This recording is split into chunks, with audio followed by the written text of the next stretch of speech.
Reit, dyma ni fan hyn yn Rhwy Llanfyrnach gyda cynllun cymunedol yn ni gwynt.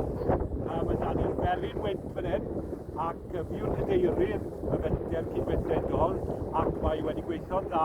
Yn 2019 fe wnaethon ni godi'r felin wynt gymunedol yma. Mae yn cynhyrchu 700 kilowatt o ynni, digon i roi pŵer i 500 o dau.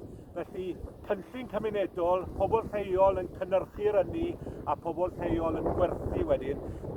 Dros y flwyddyn gyntaf ni wedi gweld 130 o filoedd o bunnoedd yn y mewn o werthu'r ynni, yr ynni gwynt yma i'r grid cenedlaethol. Felly pobl lleol yn cynhyrchu ar gyfer y gymuned leol a'r elw yn aros ar gyfer cynlluniau lleol.